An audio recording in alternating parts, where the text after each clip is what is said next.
திமுக கூட்டணி 200 இடங்களில் வெற்றி பெறும் என்று திராவிட முன்னேற்றக் கழக தலைவரும் தமிழ்நாடு முதலமைச்சருமான தளபதி ஸ்டாலின் அவர்கள் உறுதிபட தெரிவித்து வருகிறார். அண்மையிலே செயற்குழுவிலும் அந்த தீர்மானத்தை திமுக நிறைவேற்றியிருக்கிறது. தமிழ்நாட்டை பொறுத்தவரையில் திமுக கூட்டணி வலுவாக இருக்கிறது. 2026 தேர்தலில் அவர் சொன்னதைப் போல அறுதி பெரும்பான்மை இடங்களில் இந்த கூட்டணி வெற்றி பெறும். எதிர்க்கட்சிகள் ஒரு அணியிலே ஒரே அணியிலே திரளுவார்கள் என்பதற்கான எந்த நம்பிக்கையும் இல்லை. காணொலியில் பேசியிருக்காரு. அவர் சீமானை நான் கூட்டணியில் பேசிட்டு இருக்கேன், திருமாவளவன் நான் கண்டிப்பாக கூட்டு வந்துடுறேன் அப்படிங்கிற மாதிரி அவரோட கூட்டணி இப்போ கரெக்டாக பேசிட்டு இருக்காரு. அதை பற்றி உங்களோட கருத்து நீங்கள் சொன்ன பிறகு தான் எனக்கு தெரியுது. அவருக்கு இதுவரையில் எதுவும் என்கிட்ட எதுவும் பேசலை. அந்த மாதிரியான ஒரு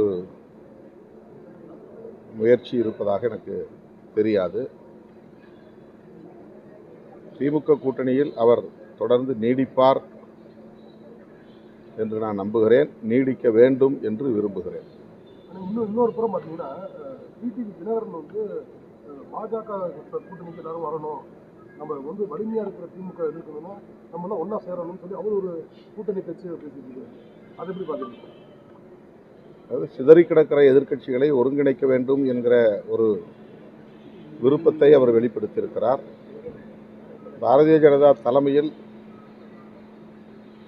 எதிர்க்கட்சிகள் ஒன்று சேரும் என்று எனக்கு நம்பிக்கை இல்லை. தமிழ்நாட்டை பொறுத்தவரையில் அது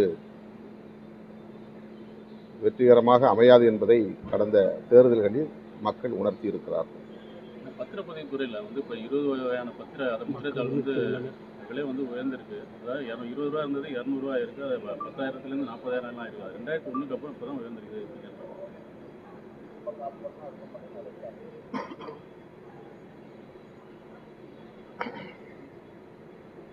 சாதாரண மக்கள், எளிய மக்கள் பாதிக்கப்படாத வகையில் அந்த விலை உயர்வு அல்லது கட்டண உயர்வு இருக்க வேண்டும் என்பது என்னுடைய வேண்டுகோள். அது குறித்து நான் இன்னும் விவரங்களை திரட்டி முதல்வருடைய கவனத்திற்கு எடுத்துச் செல்ல முயற்சிப்பேன். நீண்ட இடைவெளிக்கு பிறகு இந்த கட்டண உயர்வு இருக்கிறது. அதனால் எளிய மக்கள் பாதிக்கப்படக்கூடாது. இஸ்லாமியோட வந்து 6வது கடமையாக வந்து திமுகவுக்கு வாக்களிக்கிறது தான். அவங்க இறை தூதர் சொன்னால் கூட மாற்றிக்க மாட்டாங்க அப்படின்னு சொல்லி சீமான் சொல்லியிருக்காரு. யாரு?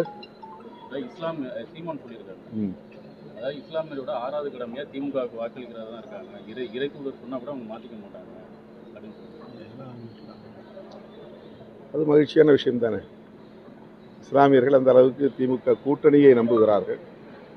திமுக கூட்டணி சிறுபான்மையினரின் பாதுகாப்பு அரணாக இருக்கிறது. அதனால் இஸ்லாமியர், கிறிஸ்தவர் உள்ளிட்ட சிறுபான்மையினர் தொடர்ந்து இந்த கூட்டணிக்கு வாக்களித்து வருகிறார்கள். 2019, 2021, 2024 ஆகிய 3 பொது தேர்தல்களிலும் இந்த கூட்டணி வெற்றி பெறுவதற்கு சிறுபான்மை சமூகத்தினரின் வாக்குகளும் மிக முக்கியமானவை என்பதை அந்த முடிவுகள் நமக்கு உணர்த்தி இருக்கின்றன. அதை அவர் திரும்ப சொல்லியிருக்கிறார். ஆதங்கத்தில் சொன்னாலும் கூட உண்மையை சொல்லியிருக்கிறார். இல்லை, அந்த வார்த்தைகளில் விடுதலை சிறுத்தைகளையும் நினைச்சிருக்கேன். விடுதலை சிறுத்தைகளுக்கும் ஓட்டு போட மாட்டாங்க அப்படின்னு சொல்லி அது அவருடைய கருத்து. இஸ்லாமியர்கள், சிறுபான்மையினர் விடுதலை சிறுத்தைகளுக்கு ஆதரவாக இருக்கிறார்கள், வாக்களித்து வருகிறார்கள் என்று நான் பெரிதும் நம்புகிறேன். உள்ளாட்சி தேர்தல் வந்து நடக்கும் நினைக்கிறீங்களா? அதில் உங்களோட நிலைப்பாடு என்ன? நடக்க வேண்டும் என்பதுதான் எங்களுடைய நிலைப்பாடு. அது ஏதோ சம் டெக்னிக்கல் இஷ்யூஸ், அதை வந்து இன்னும் சில வரையறைகள் செய்ய வேண்டிய தேவை இருப்பதாக அமைச்சர் கூறியிருக்கிறார். அது விரைந்து நடக்க வேண்டும். தேர்தல் விரைவாக நடக்க வேண்டும். தொடர்ச்சியாக ஜாபர் சாதிக் வழக்கில் நீதிபதி விலகிறாரு, செந்தில் பாலாஜி வழக்கில் நீதிபதி விலகிறாரு, ஆர்எஸ் பாரதி வழக்கில் நீதிபதி விலகிறாரு. நீதிபதி விலகிறாங்களா? வேற பெஞ்சுக்கு மாற்ற ட்ரான்ஸ்ஃபர் பண்ணி வேற பெஞ்சுக்கு மாற்ற சொல்லுங்கள். அவங்க ஆல்ரெடி வந்த அறிவிச்ச நீதிபதி மாறுறாங்க. இல்லை இல்லை, அது வந்து தலைமை நீதிபதி எடுக்கிற முடிவு தானே. அதில் யாரும் தலையீடு செய்ய முடியாது. அதே தமிழ்நாடு அரசு அதில் தலையீடு செய்ய முடியாது. ஒன்றிய பாஜக அரசு மும்மொழி கொள்கையை நிர்பந்தம் செய்கிறது அப்படின்னு சொல்லிட்டு பள்ளிக்கல்வித்துறை அமைச்சர் அன்பில் மகேஷ் போய் அப்படி பேசியிருக்காரு. நீங்கள் அதை எப்படி பார்க்குறீங்க? அவர் வந்து டெல்லிக்கு வந்திருந்தப்ப கல்வித்துறை அமைச்சரை சந்தித்த போது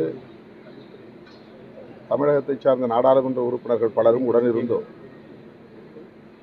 அப்போது அவர் தமிழ்நாடு அரசுக்கு ஒதுக்க வேண்டிய நிதியை நாங்கள் உடனே ஒதுக்க வேண்டுமானால் புதிய கல்விக் கொள்கையை முழுமையாக நீங்கள் நடைமுறைப்படுத்த வேண்டும் என்று வெளிப்படையாகவே சொன்னார். அதற்கு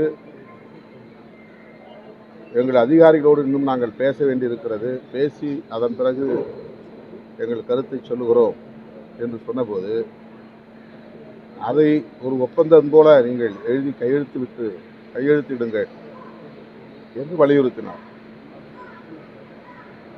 புதிய கல்விக் கொள்கையில் அல்லது தேசிய கல்விக் கொள்கையில் நீங்கள் தமிழ், ஆங்கிலம் ஆகியவற்றை படியுங்கள், ஆனால் இந்தியும் படியுங்கள், அது கட்டாயம். உங்கள் தாய்மொழியை நீங்கள் படிக்க வேண்டும் என்பதில் எங்களுக்கு மாற்று கருத்தில்லை, ஆங்கிலத்தையும் நீங்கள் கற்பதிலே எங்களுக்கு மாற்று கருத்தில்லை, ஆனால் இந்தியை படித்தாக வேண்டும். இதுதான் தேசிய கல்விக் கொள்கையில் இருக்கிற கருத்து. அதை அவர் வலியுறுத்தினார். அது ஒரு நிர்பந்தம்தான். அப்படி செய்தால்தான் மாநில அரசுக்கு ஒதுக்க வேண்டிய நிதியை ஒதுக்குவோம் என்று அவர் சொன்னது உள்ளபடி அதிர்ச்சியாகத்தான் இருந்தது. இதை நாங்கள் நாடாளுமன்றத்திலேயே சுட்டிக்காட்டி கண்டனம் செய்திருக்கிறோம். எதிர்கட்சிகள் தொடர்ச்சியாக போராட்டம் நடத்திட்டே இருக்கு.